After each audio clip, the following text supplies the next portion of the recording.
Happy Christmas. I call the Honourable Peter Dunn, 5 minutes. Mr Speaker, at times like this, one often forgets that the real purpose of this type of speech is not so much to have an end-of-year slanging match on the political issues of the year, although that happens, but to acknowledge the support and give thanks to the people that make it possible for us to be in this place and to do the job that we do. So I want to begin immediately with my votes of thanks, and then I'll move on to some of the other issues as time permits.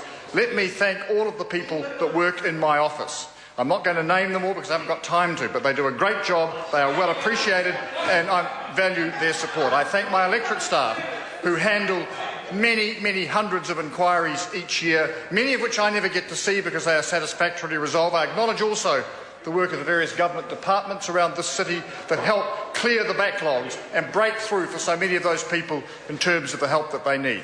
I want to thank all of the people that make this Parliament run. Mr Speaker, you and your fellow presiding officers, the Clerk's Office, Select Committee Office, the Cabinet Office, Cabinet Secretariat, the messengers, the security guards, the people who run our catering service, our VIP drivers, our library people, our research people, and all of our officials.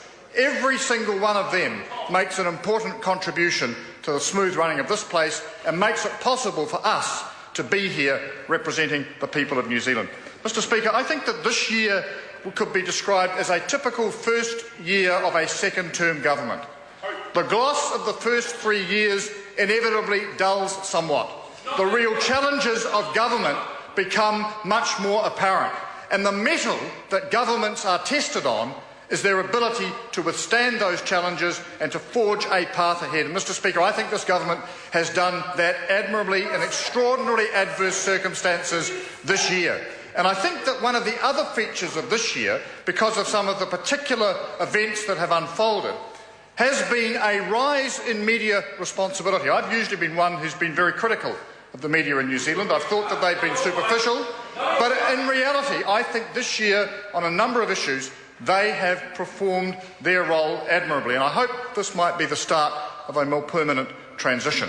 Mr Speaker, in terms of where New Zealand sits at the end of 2012, we are still coming to grips with the consequences of the worst economic depression since the Great Depression. And every day one hears more adverse news, not from New Zealand so much, but from the countries external to us that will have an impact on us. For people to say this depression, this economic situation is an excuse manufactured by the government, just like they say the earthquakes in Christchurch were an excuse. Oh, that governments were so powerful to manipulate these things. Mr Speaker, the reality is, when you get news out of Europe in the last week of fears of a triple-dip recession occurring within the European Union, the bounce back and flow on to economies like New Zealand cannot be avoided. Now, that doesn't mean you give up the ghost, it doesn't mean you say it's all beyond us, but what it does do is temper the level of response and temper the reality within which governments can operate. Mr Speaker, this government has done extremely well in those adverse circumstances. Look at our debt to GDP ratio. Look at our unemployment, which is too high, but by world standards is still very much on the low side. Look at a number of the key indicators. We are getting there. And the thing for New Zealand, as 2012 draws to a close, to remember is that the way forward will not be achieved by abrupt changes of path, will not be achieved by the implementation of policies that will actually shackle people's opportunity rather than create it. The debate about poverty at the moment, the one point that's being ignored in that, Mr Speaker, is that growth and opportunity is the way out of poverty, not simply pouring more in the way of handouts. So, Mr Speaker, as we head off for our Christmas break, I want to conclude on this point. For many New Zealanders, this will be a tough Christmas.